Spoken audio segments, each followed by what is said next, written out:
Yan, for today's video guys, magpapalit tayo ng footrest yan. Ito, papalitan natin tong footrest na to.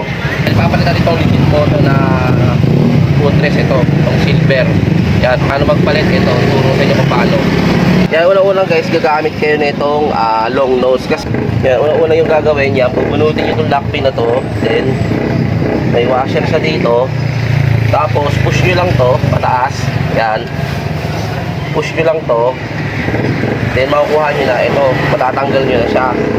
So ngayon, ipapalit na natin tong legit moto. Ang legit moto na to, may kasama siyang ito yung pinaka footrest nya, may kasama siyang spring, may kasama siyang itong bulitas, yan, may kasama din siyang ito yung parang pinaka guide nya, tsaka syempre yung pin nya, tsaka yung lock din. So ganito lang ang gagawin natin. Yan, swak yan dito. Yan.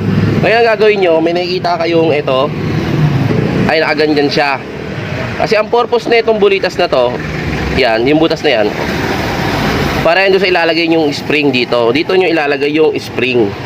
So may spring siyang kasama. Yan, ito. Lalagay siya. Diyan din nyo rin ilalagay yung bulitas. Yan. So ang lagay na ito, yan, tingnan nyo maigi.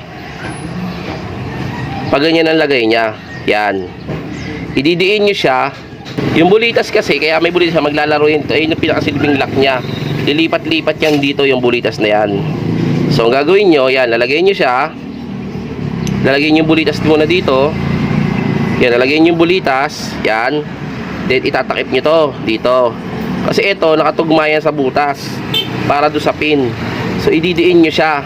Ingatan nyo, bigay para dito malasik yung, yung bulitas. Yan, babaliktad nyo siya, nakadiin na siya. Ngayon, ilalagay mo na yan sa dyan. Isusuksok mo siya.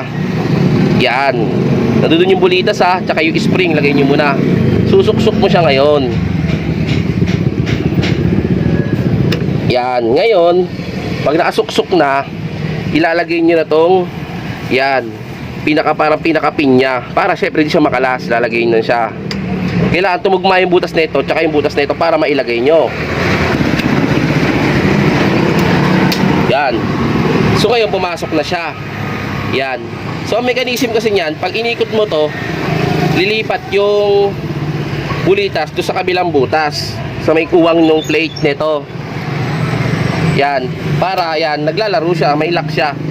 Kaya narinig niyo yung click, ayun ang purpose nun. Ganun lang siya kadali. Din ngayon, yan, ilalagay niyo na yung washer dito. Din syempre, itong lock na to, para hindi malaglag, ilalagay nyo na rin. Ganun lang siya kadali maglagay ng lock. So ngayon, yan, ibubukan nyo itong alambre.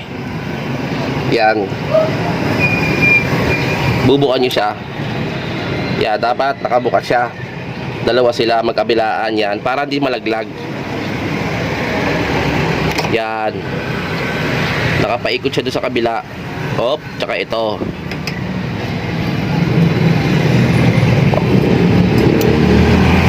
Yan. Safety na. Hindi na siya malalaglag.